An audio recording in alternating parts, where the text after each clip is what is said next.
Tea கடை வெங்காய வடை எப்படி செய்கிறது அப்படிங்கிறதா இன்றைக்கி இந்த வீடியோவில் பார்க்க போகிறோம். ரொம்பவே சுலபமான முறையில், அதுவும் டீ வைக்கக்கூடிய டைமில் சட்டுன்னு 10 நிமிஷத்துக்குள்ளே இந்த ரெசிபி செஞ்சு முடிச்சிடலாம். பாருங்கள் எந்த அளவுக்கு சூப்பராக வந்திருக்கு அப்படின்னு.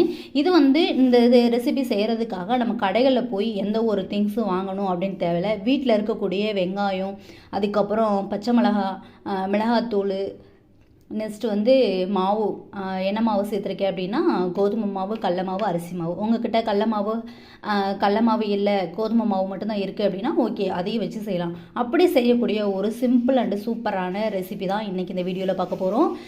இது ஒரு மலைக்கேற்ற ஒரு ரெசிபின்னு சொல்லலாம். அதுக்கப்புறம் ஒரு ஈவினிங் ஸ்நாக்காக கூட எடுத்துக்கலாம். வாங்க எப்படி செய்கிறது அப்படிங்கிறது முழுமையாக வீடியோ பார்த்து தெரிஞ்சுக்கலாம். வாங்க வீடியோக்குள்ளே போகலாம். Welcome to MS cooking 69 channel. இன்றைக்கி டீ கடை வெங்காய வடை தான் எப்படி செய்கிறது அப்படிங்கிறத நம்ம இன்றைக்கி இந்த வீடியோவில் பார்க்க போகிறோம். அதுக்கு ஃபஸ்ட்டு என்னென்ன பொருள் அப்படிங்கிறத பார்த்துக்கலாம் ஒன் பை ஒன்னாக. பெரிய சைஸ் வெங்காயம் நான் 2 வெங்காயம் இது மாதிரி பொடி பொடியாக கட் பண்ணது. அதுக்கப்புறம் இப்படி உதுத்து வச்சுருக்கேன். இது மாதிரி நீங்களும் உதுத்துக்கோங்க, இல்லைன்னா மொத்தமாக வெங்காயம் இருக்க மாதிரி தெரியும். அதுக்கப்புறம் 2 பச்சை மிளகாய் எடுத்து வச்சுருக்கேன். வர மிளகாய்த்தூள், அதாவது தனி மிளகாய்த்தூள் இருக்குல்லையா, அது 1 ஸ்பூன், சின்ன ஸ்பூனில் 1 ஸ்பூன் எடுத்து வச்சுருக்கேன். அடுத்து கொஞ்சமாக சோம்பு, தேவையான அளவு உப்பு. அதுக்கப்புறம் கோதுமை மாவு ஒரு 1.5 ஸ்பூன் அளவு கோதுமை மாவு. கடலை மாவு 1 ஸ்பூன், பெரிய சைஸு ஸ்பூனில் தாங்க நான் அளந்திருக்கேன். இந்த சைஸு ஸ்பூனில் தான் அளந்திருக்கேன். கோதுமை மாவு 1.5 ஸ்பூனு, கடலை மாவு 1 ஸ்பூனு, அரிசி மாவு 1.5 ஸ்பூனு. நீங்கள் அரிசி மாவு சேர்த்து செய்யும்போது கொஞ்சம் கிறிஸ்பியாக சூப்பராக இருக்கும். கடலை மாவு ஆப்ஷன் தான். இப்போ கடலை மாவும் கோதுமை மாவும் ரெண்டுமே சேர்த்துக்கிட்டு செஞ்சால் இன்னும் ரொம்ப சூப்பராக இருக்கும். இந்த 2 மாவில் ஏதோ ஒரு மாவு உங்ககிட்ட இல்லைனாலும் ஒரு பிரச்சனை இல்லை, ஏதோ ஒரு மாவு போட்டு செய்யுங்க, அதுவும் நல்லா தான் இருக்கும். இப்போ தான் ஃபஸ்ட் டைம் நம்ம சேனல் நீங்கள் பார்க்குறீங்க அப்படின்னா நம்ம சேனலை சப்ஸ்கிரைப் பண்ணிவிட்டு பாருங்கள். வாங்க வீடியோக்குள்ளே போகலாம். இப்போது இதில் நம்ம எடுத்து வச்சுருக்க எல்லா இன்க்ரீடியன்ஸுமே சேர்த்து நல்லா மிக்ஸ் பண்ணி விட்டுக்கலாம்.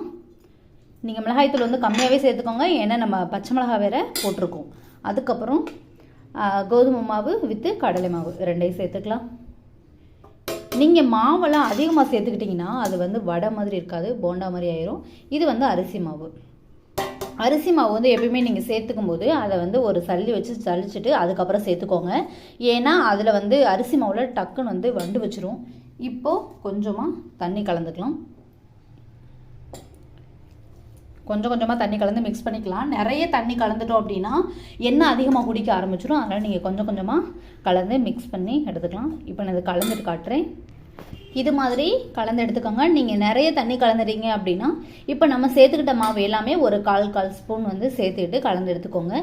இப்போ எனக்கு இந்த பதம் போதும், ரொம்ப தண்ணியாக இல்லை. அதனால் இதை கரெக்டாக ஒரு மூடி போட்டு ஒரு 10 நிமிஷம் கிட்ட ஊற வச்சுருவோம். மாவு நல்லா வெங்காயத்தோட மெர்ஜ் ஆகட்டும். மாவு அந்த 10 நிமிஷம் ஊறுறதுக்குள்ளே நம்ம ஒரு கடாயில் எண்ணெயை காய வச்சு எடுத்துருவோம். ஸ்டவ் ஆன் பண்ணி ஒரு பாத்திரம் வச்சு எண்ணெய் சேர்த்துருக்கு. நீங்கள் சின்ன சட்டி வைக்கிறதா இருந்தால் கூட வச்சு ஆயில் சேர்த்துக்கோங்க. ஏன்னா நம்ம இது மாதிரி பெரிய பாத்திரம் வச்சோம்னா நம்ம நிறைய எண்ணெய் சேர்க்குற மாதிரி இருக்கும். பாத்திரம் சைஸு சின்னதாக இருந்தால் கொஞ்சம் எண்ணெய் சேர்த்தாலே அது ஒரு அரை சட்டிக்கு மேலே வந்துடுமா. அப்போது நம்ம ஒன்றா சுட்டு எடுக்கும்போது இன்னும் கொஞ்சம் நல்லாவும் இருக்கும். நான் இன்றைக்கி ஒரு பெரிய பாத்திரம் தாங்க வச்சுருக்கேன். அதனால எண்ணெய் கொஞ்சம் கம்மியாக சேர்த்துருக்கேன். ஒன்றா பொரிச்சு எடுத்துக்கலாம்.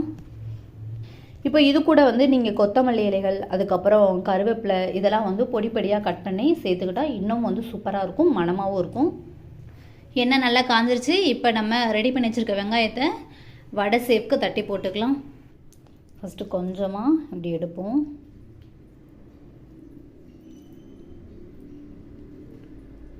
இப்போ நான் கேமரா ஒரு கையில் பிடிச்சிருக்கேன், அதனால் என்னை வடை சேப்பில் தட்ட முடியல. இப்போ நான் கட் பண்ணிவிட்டு நான் தட்டிட்டு காட்டுறேன்.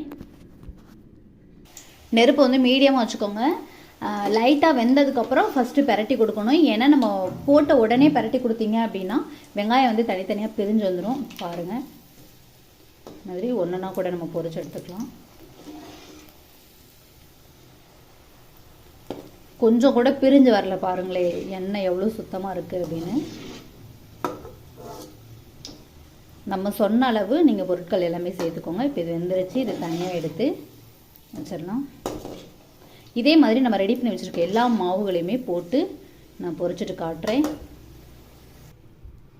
ரொம்பவே சூப்பரான, எண்ணெய் அதிகமாக குடிக்கல டீ கடை வெங்காய வடை ரெடி ஆயிடுச்சு.